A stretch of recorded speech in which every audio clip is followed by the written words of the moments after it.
অপরাধের কি আছে বাবা? তুমি তো কিছু অপরাধ করনি।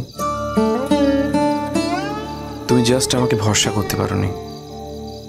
তোমার মনে হয়েছিল যে আমার ওপর ভরসা করলে হয়তো কোনো ভুল হবে, তোমার অন্যায় করনি।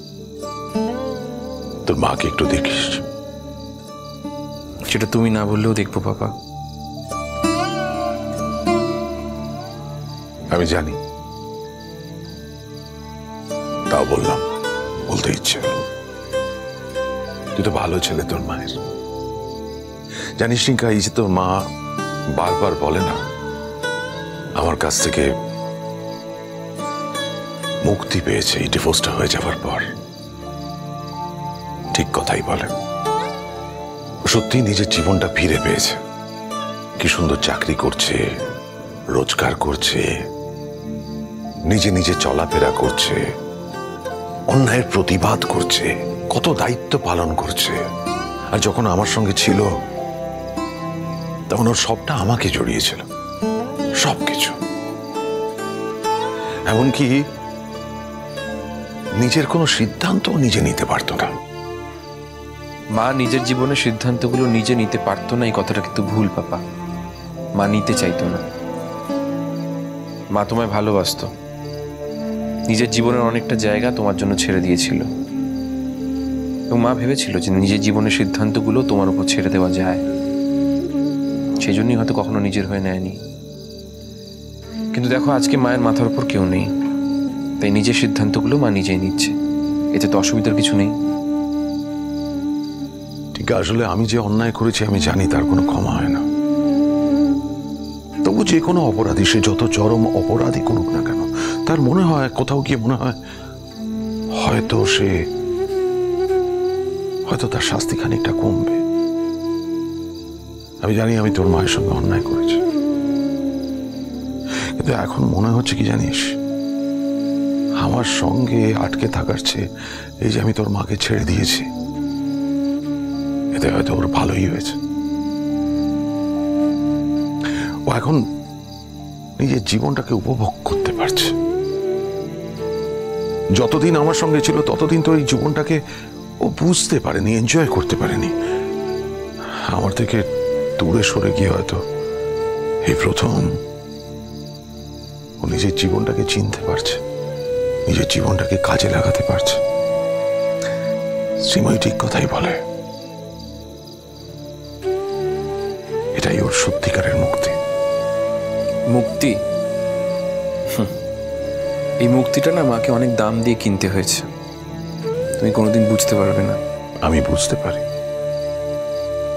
আগে বুঝতে পারিনি, কিন্তু এখন প্রতিটা পদে পদে বুঝতে পারছি।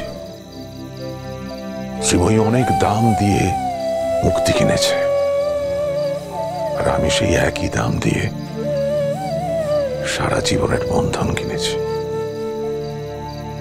সেই দড়ির বাঁধনে আমাকে সারা জীবন কাটিয়ে যেতে হবে, এছাড়া আমার সামনে কোনো উপায় নেই। হয়তো এটাই আমার শাস্তি, আমার অন্যায়ের শাস্তি। আর কিছু বলবে পাপা?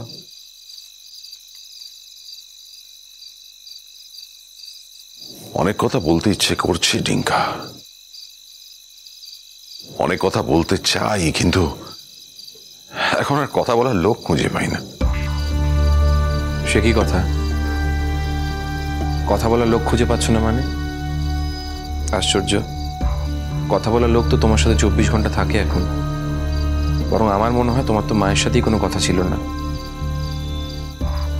এটা তুই বলার জন্য বলছিস, তুইও জানিস আমি বুঝতে পারছি। অনেস্টলি রিঙ্কা, তোর মা কথা বলার মানুষ ছিল না। ওর সঙ্গে সত্যি কথা হতো না, কথা বলা যেত না। ওর মধ্যে ছিল একটা অদ্ভুত নির্ভরতা। সেই নির্ভরতা আমার মনকে আরাম দিত, নিশ্চিন্ততা দিত। সেটাই ছিল আমার অভ্যেস। এই নির্ভরতাই আমাকে শক্তি যোগাতো বাইরের সমস্ত কাজ করার, সমস্ত চাপ মাথা পেতে নেওয়ার। আর যখন সব পেয়ে হারিয়েছি, তখন বুঝতে পারছি আগে বুঝিনি। এখন আর এসব কথা বলে কি হবে বাবা? অনেক রাত হলো, আমি শুতে যাবো। তুমি কি আর কিছু বলবে? অনেক কথা বলতে ইচ্ছে করছে টিঙ্কা, কিন্তু আমি জানি আমার সঙ্গে কথা বলতে তোদের ভালো লাগে না, হয়তো একটু বিরক্ত হস। আমি চাই না আমার জন্য তোরা বিরক্ত হোক। আসলে কি জানিস তো, তোর একটা বিশেষ দিন, তাই অনেক কিছু বলতে ইচ্ছে করছে। জানিস টিঙ্কা, সেদিন তোর ওই গান শোনার পর আমার মনটা পুরো ভালো হয়ে গেছিল। তোর ভবিষ্যৎ নিয়ে আমার খুব চিন্তা হতো আগে, কিন্তু এখন বুঝতে পারছি তোর ভবিষ্যৎ সুরক্ষিত। তোকে নিয়ে আমার চিন্তা নেই। ইনফ্যাক্ট তোকে নিয়ে হয়তো আমার সব থেকে কম চিন্তা করা উচিত। তোর ভবিষ্যৎ সুরক্ষিত। বাবা, অনেক রাত হয়েছে, শুয়ে পড়ো।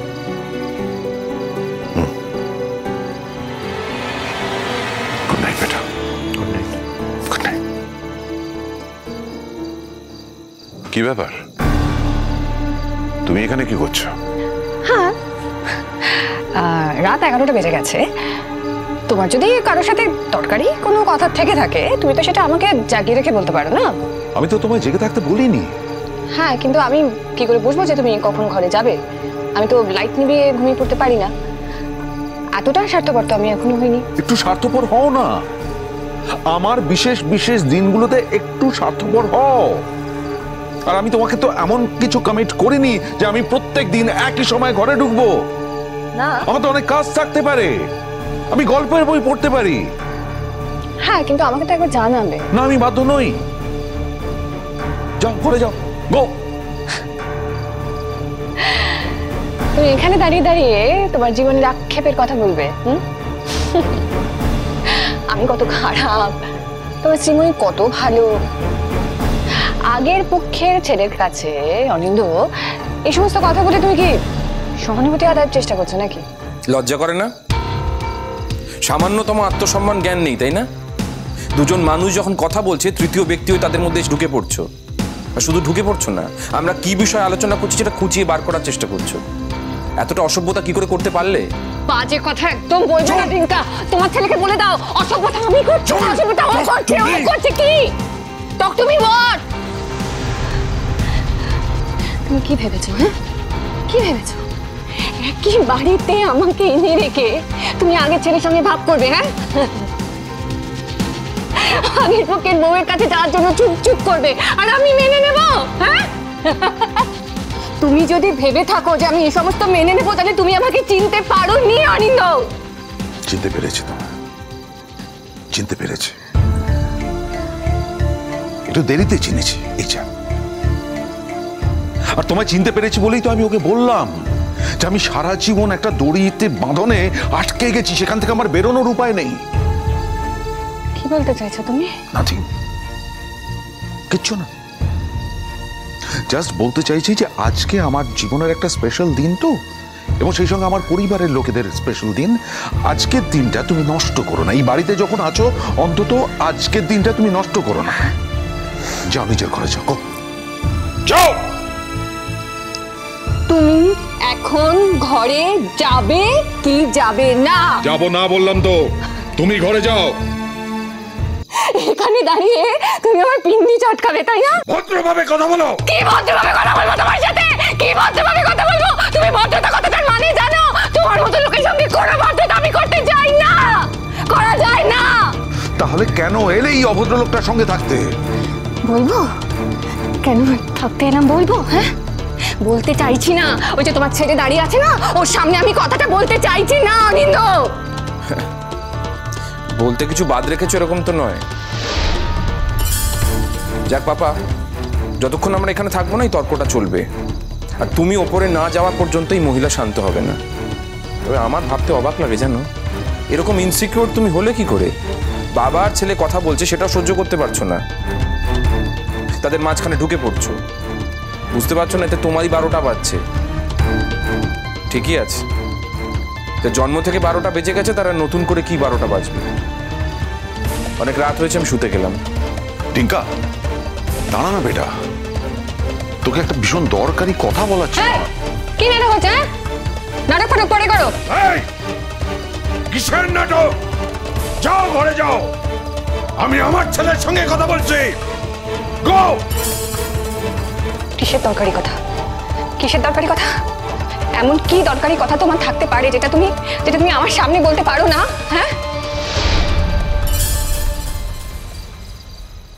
He is not only just a philanthropist, but also a beautiful soul, a great human being who sings of the underprivileged, the downtrodden, ladies and gentlemen.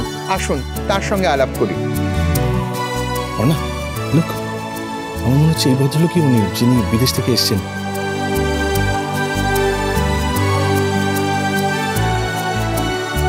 খুব ভালো করে করতে হবে কিন্তু, হ্যাঁ? All the best, all the best. ঠিক আছে? আরে থাক থাক থাক থাক থাক থাক থাক।